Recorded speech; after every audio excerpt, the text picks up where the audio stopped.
नमस्कार मंडळी, तर मी दिव्यास किचन मराठी या माझ्या यूट्यूब चॅनलमध्ये तुमच्या सर्वांचं अगदी मनापासून स्वागत. तर इथे मी 2 कैऱ्या घेतलेल्या आहेत.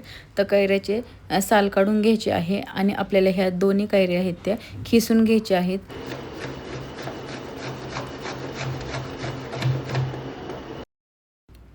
तर आता इथं माझ्या दोन्हीही कैऱ्या खिसून झालेल्या आहेत.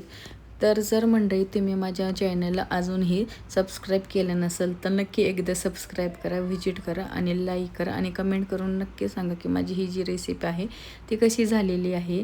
त्यानंतर जो कैरीचा खीस आहे आपल्याला मोजून घ्यायचा आहे. तर हा जो कैरीचा खीस आहे तो 2 वाटी इथे भरलेला आहे. तर 2 वाटी जर कैरीचा खीस असेल तर त्यासाठी आपल्याला इथे 2 वाटीच गूळ पण घ्यायचा आहे, कारण की इथं जी कैरी आहे ती थोडी कमी आंबट आहे.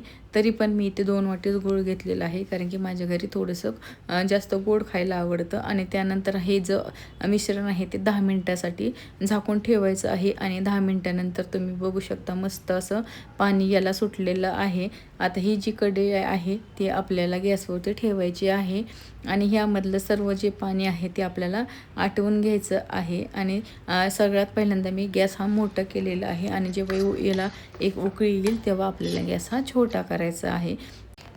तर आता याला उकळी आलेली आहे, तर मी आता गॅस हा छोटा केलेला आहे आणि छोट्या गॅसवरती 10 ते 15 मिनटं छान असं हे शिजवून घ्यायचं आहे. त्यानंतर त्यामध्ये मी पाव चमचा काळा मीठ घातलेलं आहे, पाव चमचा मी विलायची घातलेली आहे आणि 2 ते 3 लवंगा घातलेल्या आहेत. लवंगा ह्या जर तुम्हाला आवडत नसली तर तुम्ही नाही घातले तरी चालेल.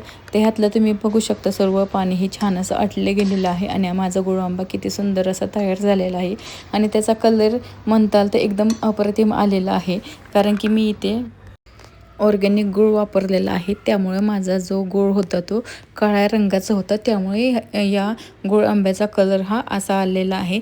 जर तुम्हाला साखर घालायची असेल तर तुम्ही साखर पण यामध्ये घालू शकता. तर आता मी गॅस बंद केलेला आहे, तर तुम्ही बघू शकता माझा गूळ आंबा किती मस्त असं तयार झालेला आहे. जर तुम्हाला माझी ही रेसिपी आवडली असेल तर नक्की मला कमेंट करून सांगा की तुम्ही पण तुमच्या घरी गूळ आंबा बनवता आणि कसा बनवता आणि माझा हा गूळ आंबा आहे तो कसा झालेला आहे. तर हा जो गूळ आंबा आहे तर तुम्ही जेवणामध्ये तोंडी लावण्यासाठी घेऊ शकता आणि चटपटीत असा गूळ आंबा तयार झालेला आहे. मस्त असा गूळ आंबा जर तुम्हाला तुमच्या घरी बनवायचा असेल तर तुम्ही अगदी सोप्या पद्धतीने हा गूळ आंबा बनवू शकता, कारण की यामध्ये मी साखरेचा वापर अजिबात केलेला नाही आहे. त्यामुळे पौष्टिक असा गूळ आंबा आपला तयार झालेला आहे. तर तुम्ही ते बघू शकता मस्तच असा गूळ आंबा माझा इथे तयार झालेला आहे. तर अशाच नवीन नवीन रेसिपी पाहण्यासाठी दिव्याच किचन मराठी या माझ्या यूट्यूब चॅनलला एकदा सबस्क्राईब करा, व्हिजिट करा आणि लाईक करा. तर भेटूयात एका नव्या रेसिपीसोबत. धन्यवाद.